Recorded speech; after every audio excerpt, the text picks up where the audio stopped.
Hola, ¿qué tal? Bienvenidos a esta transmisión especial de TV UJAT, canal 35.1. Mi nombre es Eric Olán y en esta ocasión le presentamos la mesa 100 años de la Constitución Política de Tabasco, realidades y perspectivas, que se llevó a cabo en el Salón José Gorostiza de la Fileli 2019.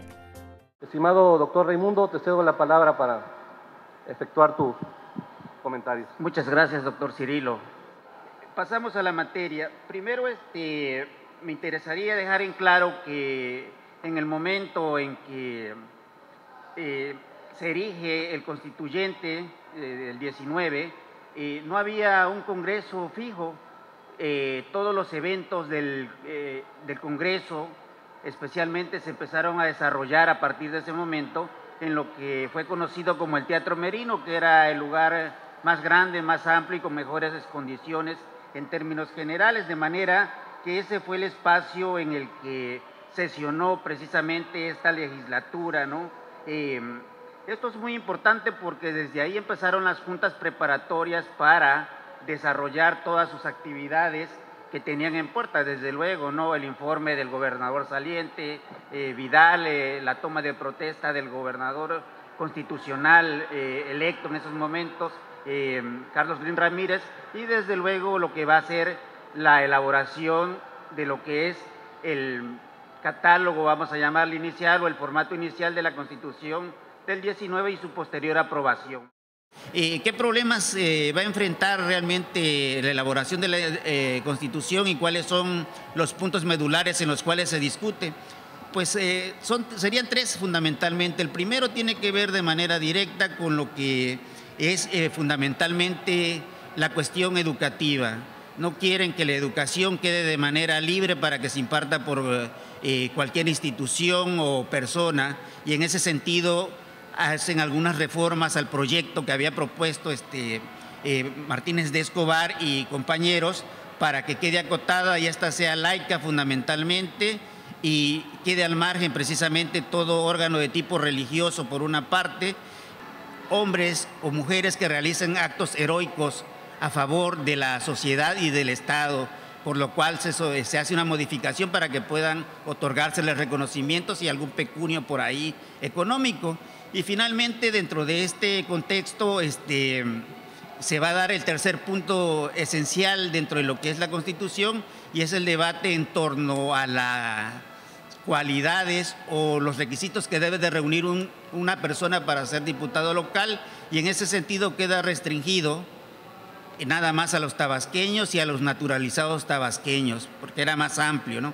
La discusión al respecto es interesante, pero pues ya no nos da tiempo. Una vez que se dan estos puntos, finalmente el 5 de abril de 1919 se termina de elaborar la Constitución, es aprobada, y el 6 de abril se invita al gobernador del estado para presentársela y hacer su entrega formal para que la decrete, ¿no?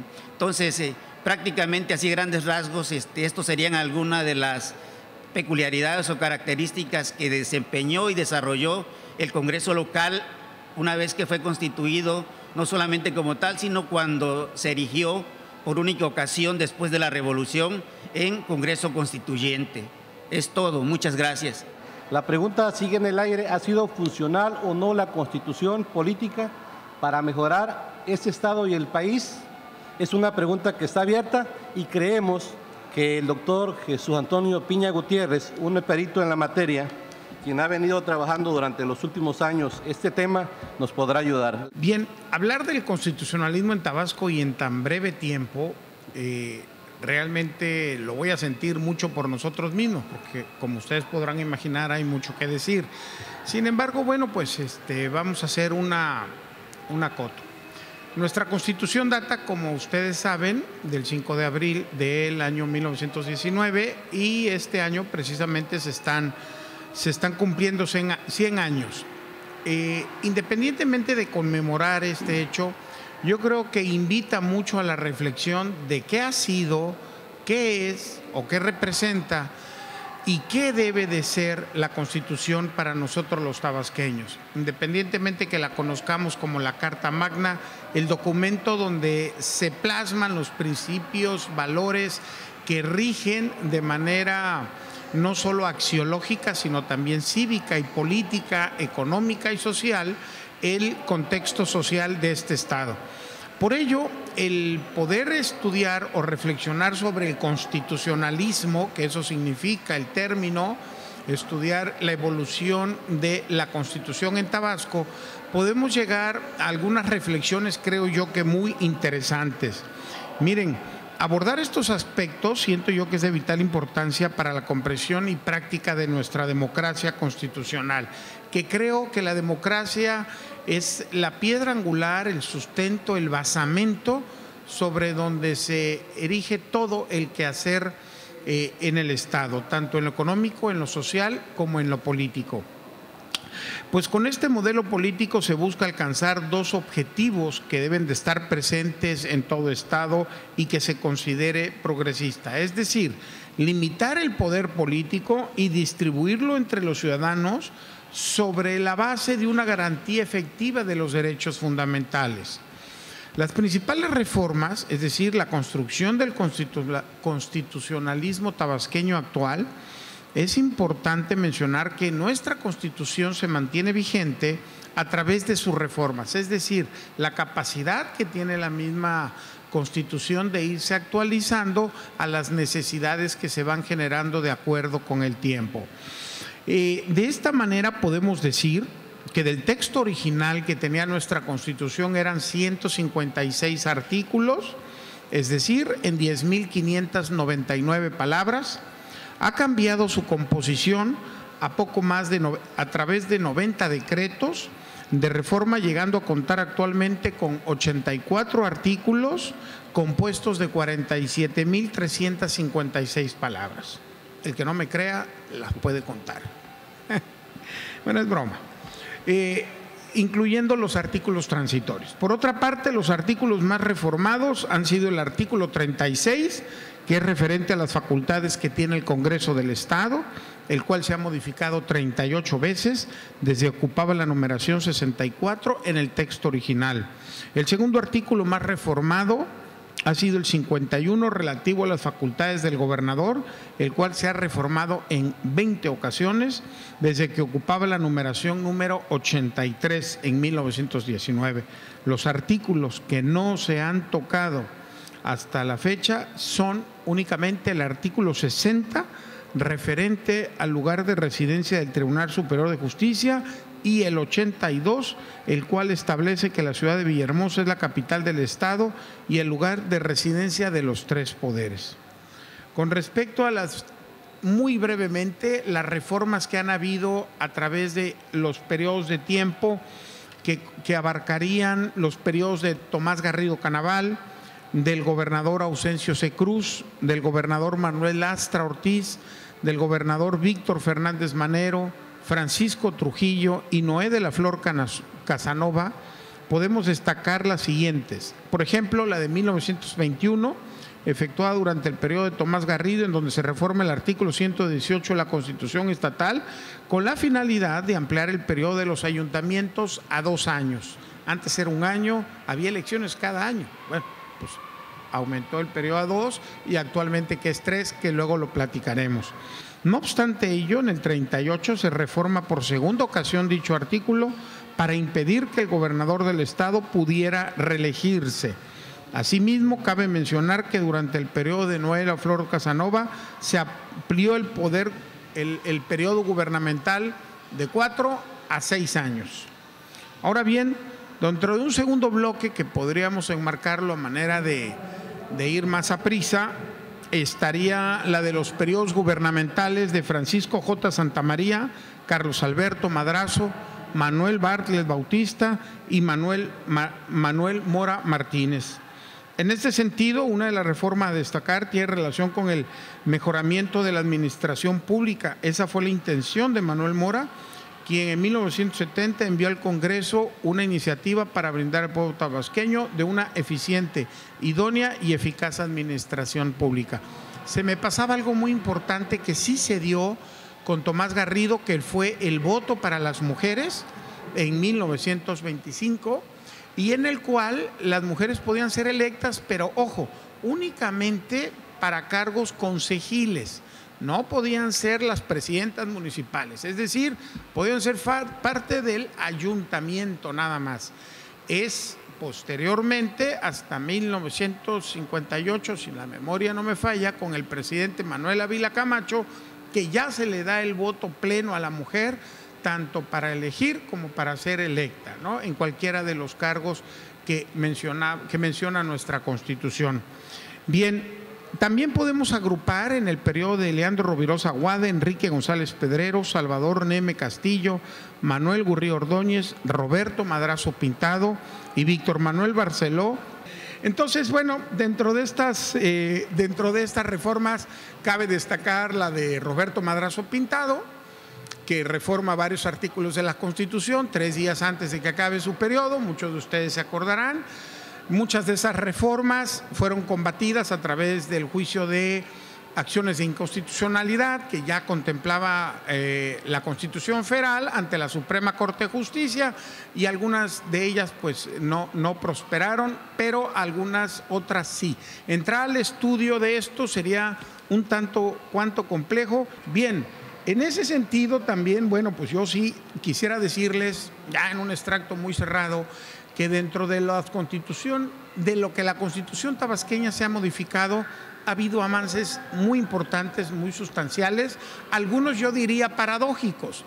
Por ejemplo, en materia de transparencia, en materia de democracia, gobiernos abiertos, gobiernos realmente transparentes, ahí hay un instituto de transparencia. En ese sentido también, bueno, pues yo sí quisiera decirles, ya en un extracto muy cerrado, que dentro de la Constitución, de lo que la Constitución tabasqueña se ha modificado, ha habido avances muy importantes, muy sustanciales, algunos yo diría paradójicos.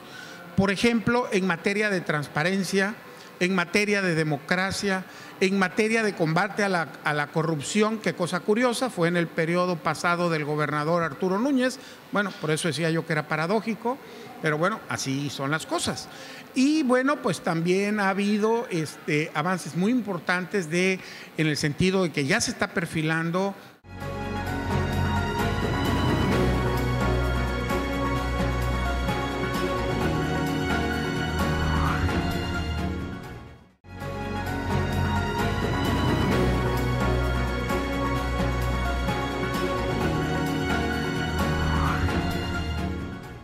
ya se escucha dentro de los estudiosos del tema, gobiernos abiertos, gobiernos realmente transparentes. Ahí hay un instituto de transparencia que está trabajando, hay una ley que está muy pertinente, muy activa, y creo que está funcionando porque está obligando a las autoridades a rendir informes sobre todo aquello que se le pregunte y no sea considerado como reservado. En caso de que alguna información quiera ser considerada reservada, deberá sustentarse debidamente motivada. Muchas gracias por su presencia, lo valoramos mucho. Estimado doctor Gregorio Romero Tequestle, le cedo la palabra para su ponencia. Bien, muchas gracias. El tema que me toca discurrir es precisamente el de la supremacía constitucional y el control constitucional. Las constituciones se les conoce como la ley suprema de un país. El artículo 84 de esta misma Constitución de Tabasco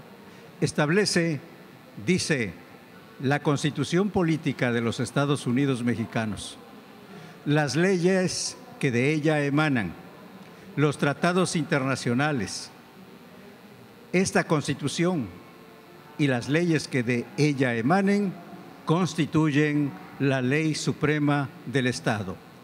Y especialmente la Constitución de Tabasco es la ley suprema en cuanto al régimen interior del Estado de Tabasco.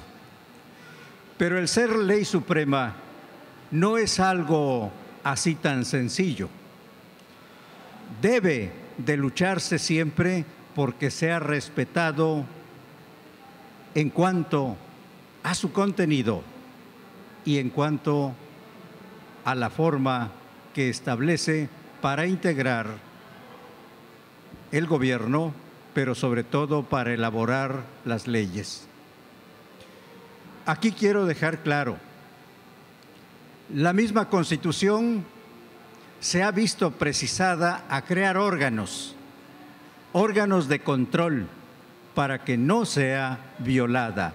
Y por ello voy a señalar que precisamente el 23 de diciembre de 2017 se creó la Sala Especial Constitucional del Poder Judicial del Estado de Tabasco. Esta Sala Especial Constitucional tiene precisamente el interés supremo de hacer lo que se llama el control constitucional centralizado, es decir, un control judicial para que con los procedimientos apropiados se evite que los legisladores o que otros órganos participantes en la elaboración de normas jurídicas traten de violar o violen esta Constitución. Por ello, señalaré rápidamente que esta Sala Especial Constitucional se forma actualmente por 7 magistrados. El presidente de esta sala es el mismo presidente del Tribunal Superior de Justicia. Los magistrados presidentes de cada una de las salas forma parte como magistrado de esta Sala Constitucional. Por consiguiente, se integra por 7, el presidente del tribunal y 4 presidentes de salas penales y 2 presidentes de salas civiles. En total son 7 magistrados. Lo importante es señalar que ella tiene a su cargo la substanciación y resolución de diversos procedimientos importantes. El primero es la controversia constitucional. Controversia que permite que se resuelvan jurídica y judicialmente aquellos problemas que confrontan entre poderes o entre órganos constitucionales autónomos con otros, municipios con otros municipios, o municipio con el poder ejecutivo o con el poder legislativo. Es decir, tratar de encontrar a través de este procedimiento la solución a asuntos que se presenten entre estos órganos y poderes. Luego hay otra, o mejor dicho, otro procedimiento que se llama acción de inconstitucionalidad estatal. El nombre estatal, porque hay una que es acción de inconstitucionalidad prevista en el artículo 105 de la Constitución Política de los Estados Unidos Mexicanos, que llamaríamos que es una acción de inconstitucionalidad nacional o federal. Sin embargo, entonces, Tabasco ha creado, al igual que aquellos procedimientos, una controversia constitucional estatal y una acción de inconstitucionalidad estatal. Esta segunda es muy importante porque le permite a los mismos órganos, entre ellos el 33% de los diputados, el Poder Ejecutivo, el fiscal general, el presidente de la Comisión Estatal de Derechos Humanos, el presidente del Instituto de Transparencia, a todos ellos les permite promover acciones de inconstitucionalidad cuando detectan que una ley está violando derechos humanos, está violando alguna disposición de la Constitución. para que la Sala Especial Constitucional lleve el procedimiento y determine si esa ley, si esa norma, si ese reglamento no es constitucional, lo anule, declare su nulidad. Y esto es muy importante porque permite que la Constitución se mantenga como lo que hemos dicho, la ley suprema del país. Junto a esos procedimientos hay otra que se llama opinión consultiva de control previo de constitucionalidad. Opinión consultiva, es decir, se puede pedir a la sala que opine sobre alguna consulta que se le haga para realizar, por ejemplo, una consulta popular, un referéndum, un plebiscito, para saber si las preguntas que van a formular, si el procedimiento que van a seguir, si el objetivo que pretenden está dentro de lo previsto en la Constitución o no. Esto es importante porque pues toda institución de buena fe buscará el apoyo de la Sala Especial Constitucional para que lo que emitan, lo que promuevan, no sea inconstitucional. Y finalmente, está el recurso de protección de derechos fundamentales. Este recurso de protección de derechos fundamentales tiene relación con el artículo 2 de la misma Constitución. Ustedes saben que el artículo 2 contiene lo que llamamos derechos humanos o derechos fundamentales. Allí hay 41 fracciones relacionadas con derechos humanos. Por consiguiente, este recurso de protección es una especie de amparo, es un amparo estatal, un amparo precisamente para que las personas que sientan violadas sus garantías, más bien sus derechos fundamentales y busquen una garantía para hacerlos valer, esta será la Sala Especial Constitucional que sin duda alguna habrá de proteger, de amparar a quien solicite precisamente esa protección. Esto me parece importante. Y nada más para terminar quiero señalar. Todo esto ustedes saben que existe a nivel federal, especialmente la controversia constitucional, la acción de inconstitucionalidad y el juicio de amparo.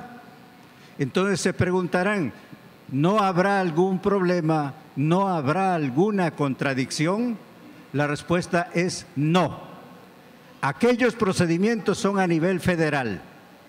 Aquellos procedimientos están previstos en la Constitución Federal. Y por consiguiente, cuando se viole la Constitución Federal, habrá que ir a la Suprema Corte de Justicia de la Nación para promover ahí una acción de inconstitucionalidad, una controversia constitucional, o si se trata de violación de derechos humanos, habrá que acudir al juicio de amparo. Pues bien, como ya en nuestra Constitución hay derechos humanos, entonces es importante establecer un procedimiento para que cualquier tabasqueño que sienta que se han violado sus derechos humanos tenga una autoridad a la cual acudir, por lo cual pienso que esto pues va a ser muy importante.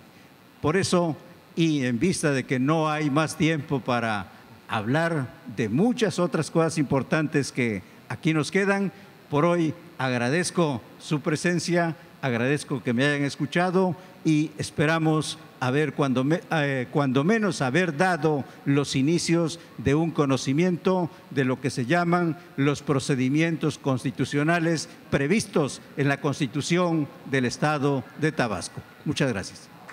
Agradecemos la participación de nuestros tres ponentes. Gracias. Y es así como se llevó a cabo la mesa 100 años de la Constitución Política de Tabasco. Mi nombre es Erika Olán y agradezco que nos haya acompañado a lo largo de este programa especial. Lo dejamos en la transmisión de TV UJAT.